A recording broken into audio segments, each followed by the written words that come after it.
My name is Kelechi Uchenna, and I'm a co-founder of an edtech startup called Nigenius. Nigenius is a smart web application that provides teachers with resources and connects them to learners for tutoring. We also train some of the teachers who are signed up on Nigenius and outsource them to schools as STEM tutors to take specialized courses like coding and robotics. We've been running Nigenius since 2018. This is our fourth year of operations, and it's been good so far.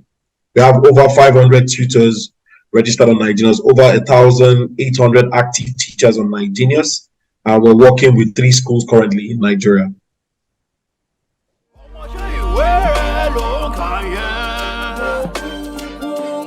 They signed up as individuals.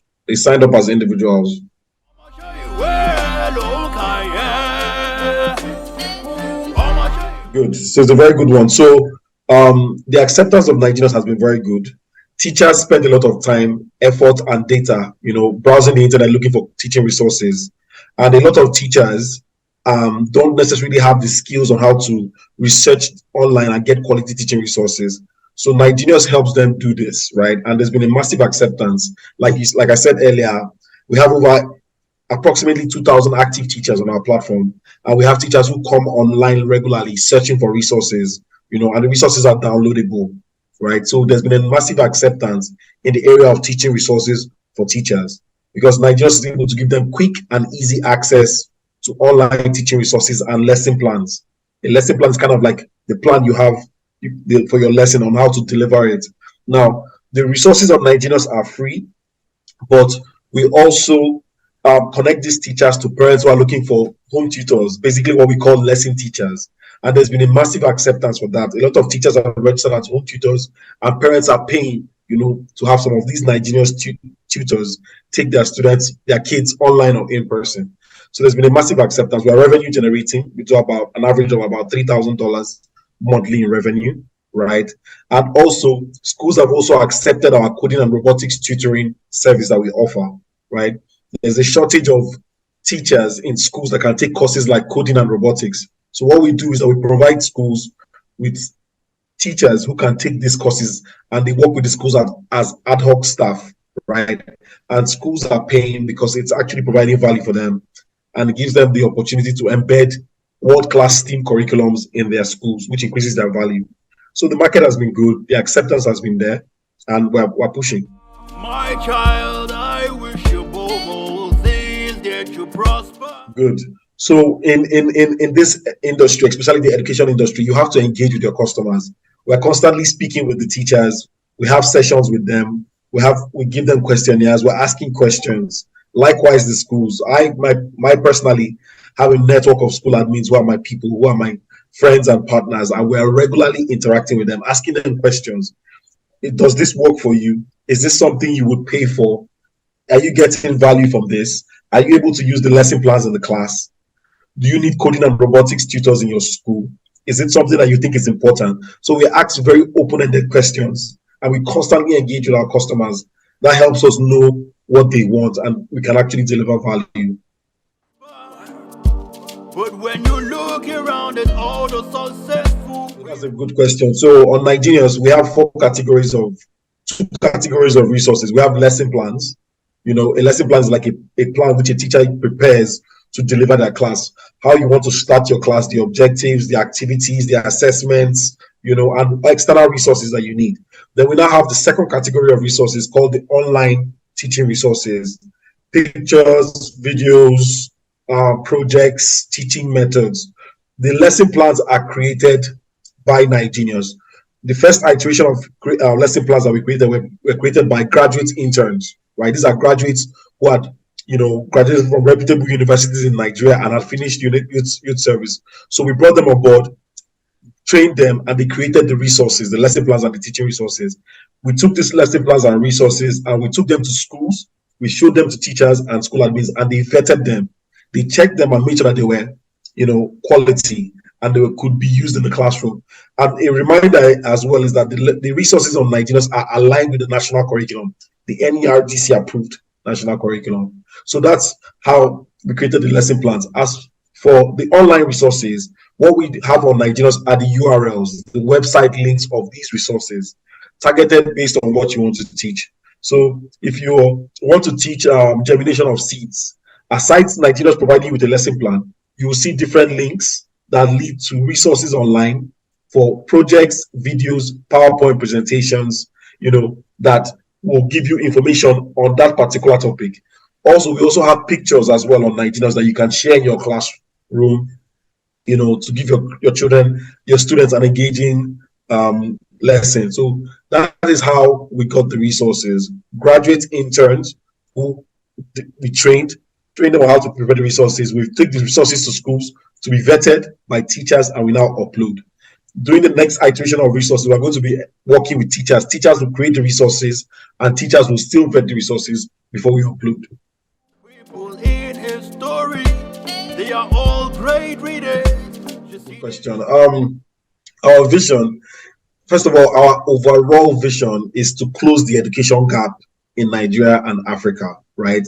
By providing students, teachers, and parents with quality education, right? So for us, I'll say our vision is to be the #1 edtech company in Africa in the next 10 years, right? In terms of value, impact, revenue, and profits. And we can't achieve this if we don't empower and close that massive education gap, which threatens, Africa's young people, right? So that is our vision. So far, we're barely scratched the surface. We're in our 4th year of existence, and we have much more to do, right? In the next 5 years, we should be in at least 3 to 4 African countries, have at least 20,000 teachers on our platform, and be doing an average revenue of about close to $100,000 monthly in revenue. That is our vision. That is what we want to achieve, and we will keep working hard towards it. They read and they work hard. Children of nowadays. So our competitors are cut across different categories. We have competitors in the content distribution platforms. For example, these are people that provide teachers and students with resources, learning resources, right? We have competitors in the tutoring side of the business, people who provide tutoring services for B2C and B2B customers. Then we now have the school management systems, which I'll call the SaaS, software as a service systems, right? Because we have the software as a service, which is our learning platform. Right. So, but we pride ourselves in being able to provide quality teaching resources for teachers who play a very vital role in the education value chain. Right. Teachers are very important. Also, we provide tutoring services for B2B and B2C customers, which is something that positions us in a strategic part of the competitor axis. And we're also, moving into the SaaS area for B2B customers, which is the schools. So we're also going to be playing that in that space as well. Our competitors are people like Tutoria, Prep Class in terms of tutoring services. In terms of content distribution platforms, we have people like ULesson who provides resources for students. We have people like Common Curriculum and Twinkle, which are our international competitors. And in terms of the school management systems, we have people like Edvers, we have people like Eduis, we have people like Educare, right? So it's a very large ecosystem. The market is big enough for everybody to play in, and we compete. We do healthy competition, basically. Yeah. You like things to go easy for you, and I don't know where. Okay, interesting. I'm an environmental engineer by training. I studied environmental engineering in the University of Port Harcourt, but right now I'm into education technology. So I started my first company in 2015, which was called Innovative Digital Learning, which was a training company that trained teachers in teaching with ICT in the classroom, helping teachers harness the power of technology in the classroom. So having wanted to discover whether we were actually making impact, I discovered a gap, and that gap was that a lot of teachers were not harnessing the power of technology in the classroom. Even after they had been trained, they were very busy, overworked, and unmotivated. So we decided to build Nigenius as a smart digital assistant that would reduce their workloads spent on planning lesson plans and engage them with and provide them with quality online resources so they can do more in the classroom, basically building geniuses in Nigerian classrooms, right? So that's how Nigenius came about. That's how we started Nigenius. We wanted to use technology to solve a problem. I felt that training was not enough. We needed, to build a solution that would actually solve a problem and actually be able to build a business as well. So that's how I got into this space. When you read, you go about all day pressing your That's a good one. The challenges. So initially in the early stages, for example, for 3 years, we ran Nigenius, we were not revenue generating. We only became revenue generating last year, right, 2021. So being able to unlock the market and find out where it's going to give you revenue in the market was a major challenge for us because the teachers were not able to pay. They didn't really have the buying power because teachers, don't really earn that much income. So we had to be able to pivot our business model and be able to unlock revenue from the market. That was a challenge. We made a lot of mistakes, but luckily we were able to fail fast and iterate and actually become revenue generating. Another challenge was, in the early stages, people that work with you in the early stages, because they're not really seeing the benefits, the financial benefits. A lot of them are not very motivated. So a lot of people, were started acting up, I'll use that word, and we're not really taking the business seriously, in the early stages when there was no revenue. But we were able to scale through, and overcome that hurdle. And we've been able to build the business, and the team size has increased now. We're a team of 8, cut across different locations in Nigeria, and we're growing. Aside that, I think those are the two major challenges. Every other challenges have been minor, and we've been able to scale them so far. and I don't know how you pass your examination. So not at all. No issues with government policy.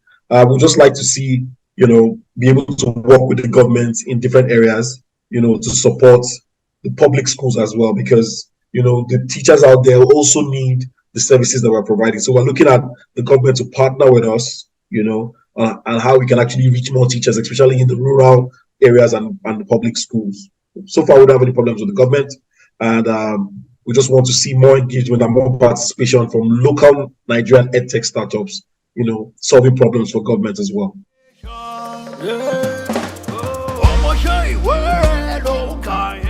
We plan to build this company for as long as possible. So we will grow. We will grow to maybe 100, 200, who knows? But we plan to expand into like at least other African countries, East Africa, West Africa, Southern Africa as well. So we look at ourselves, maybe in the next 5 to 10 years, we should see about a team of maybe 100. Next 5 years, we should be about a team of 100 spread across Africa.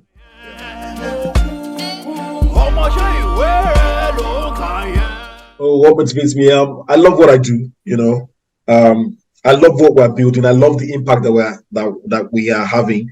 It's interesting to see that you're helping teachers earn extra income. Teachers always say thank you when they get paid. We see that we're putting money, putting food on the food. We're putting food on the tables of families. It's also important that we are. What also motivates me is that we help parents gain more confidence in their children's academics. We see parents thanking us that my child is doing better now. He came first. He has graduated. He passed his JAMB exam because of the tutoring services that we're providing. Right? We're seeing schools increase their value because their parents are now satisfied that their schools are doing courses like coding and robotics. Right? And just going to the platform and checking from our administrator end and seeing that teachers are coming online and searching for different topics and different subjects on the platform, gives us that satisfaction that we actually built something that's solving a problem, right? So that is my motivation, waking up every morning, knowing that we're doing something that actually helps people, professionally, financially, and academically as well.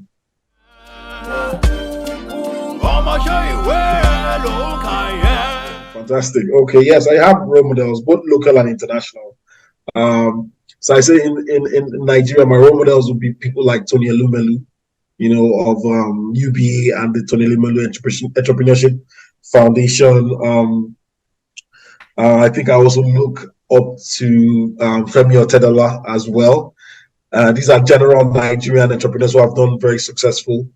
In the education space, I look up to people like Faiz Bashir or FlexiSaf, Tokwe Obushemo, Crystal Digital, Dimeji Falana of Edvez, you know, yeah, a lot of people doing amazing, a lot of entrepreneurs that I look up to. Internationally, you know, I look up to people like Barack Obama, you know, look at people like the late Steve Jobs, look at people like Bill Gates. These are people who have built beautiful and large empires with technology, around technology, and are doing, you know, a lot, and have helped transform the education and technology landscape, right? So, and many more, too numerous to mention.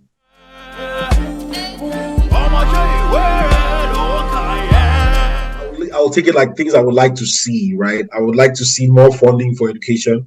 Funding is currently very low from the budget at 5%, while the UNESCO standard is 23%. Government should pour in much more money into education, you know.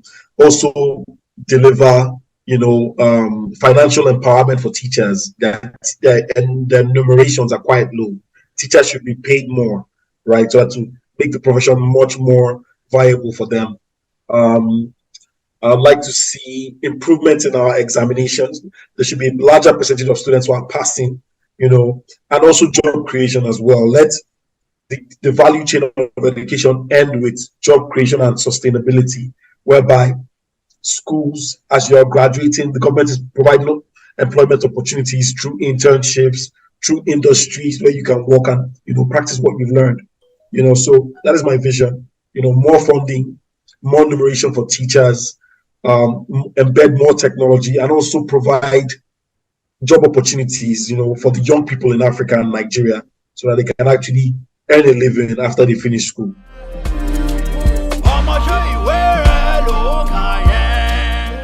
It's quite unfortunate, you know. Every action has a reaction. If you nature does not accept vacuums, right? If you fail to provide something with what it needs, it goes somewhere else. You know, so there's a lot of challenges in Nigeria, you know, in terms of job creation, like I talked about, infrastructure, power, security, you know. So that's why there's this massive brain drain. But, you know, with the right people in the right positions, we can actually bring solutions and reduce this brain drain, you know. So government should do more. I'm not saying they're not doing anything, but they should do more and actually see the execution of some of the policies that they have to completion. That will go a long way in, you know, reducing the brain drain. Because if something is not provided for these young people, they'll have to go somewhere else where they are taken care of, where it's provided, where the necessary infrastructure, power, education, healthcare, security is provided for them. That's my take.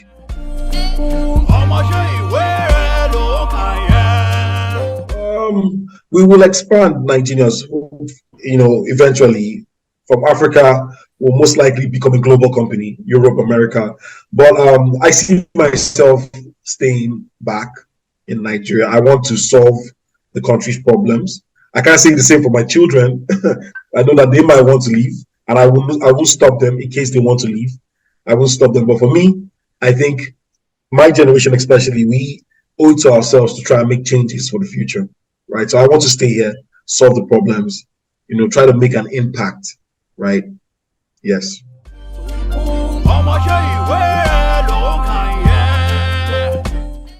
Okay, yeah, the first advice would be just launch, go for it. What do you have to lose? You know, you don't want to wake up 5 years from now, ask yourself, why didn't I start this? Why didn't I build it up? Somebody else has now built it, right? Fail fast, iterate. Don't be ashamed to rebuild, rethink it if it's not working. You know, have the right people around you, have a support system. Crazy ideas are allowed. You know, if you have a crazy idea, try it. Ideas are not fully formed in the beginning, but with time, with years, and with feedback and, you know, mistakes, we learn, and your idea now becomes fully formed, and you're able to achieve product market fit. I'd say listen to people, especially people who have gone before you and have passed and have won, and even the ones who have gone before you and have failed. There's a lot you can learn from them, right? Don't be a know-it-all. Learn from everywhere, learn from everybody, right? And that will help you on your journey to success. It's tough, you know. You have to have that mental toughness. You have to wake up every morning and show up even if you don't feel like it, right? You have to keep pushing. Yeah, that's it.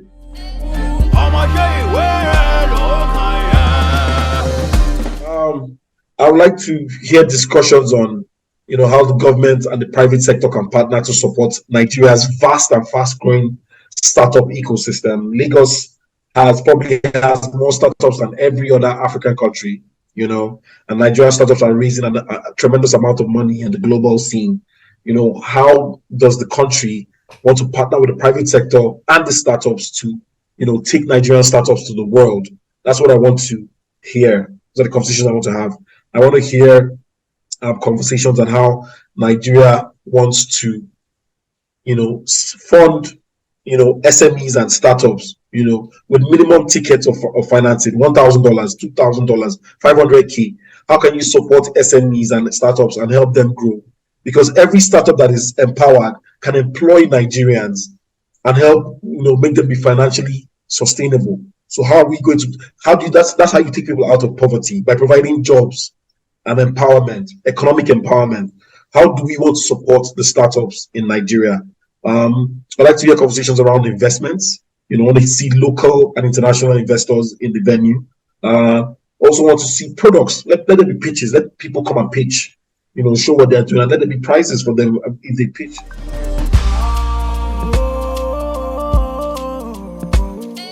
I have so many parting words. I want to say, it's been an amazing one on this journey. The journey is still in progress. If you're out there, you want to join this technology revolution, go for it. Don't be scared. You will make mistakes, you will fail, pick up yourself and move on. And the world is aware of Nigeria.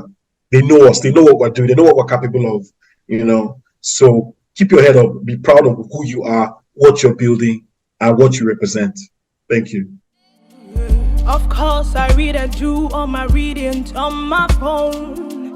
Down from the time when man was breaking stones and hunting games. Things have continued to be easier. Easy does it that. All those books are now in e-copies, soft copies, easy to read and download. Is it not just to be rich? I know tomorrow will be easier than today. You mean Facebook is your book?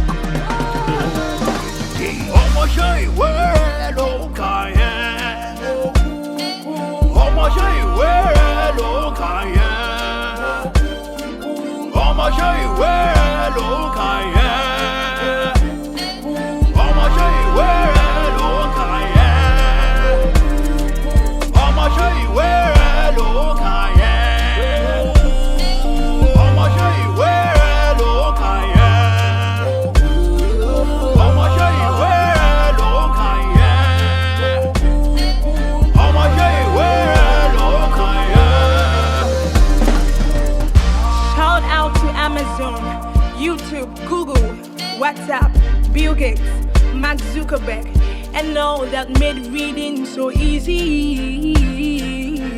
Is it not just to be rich?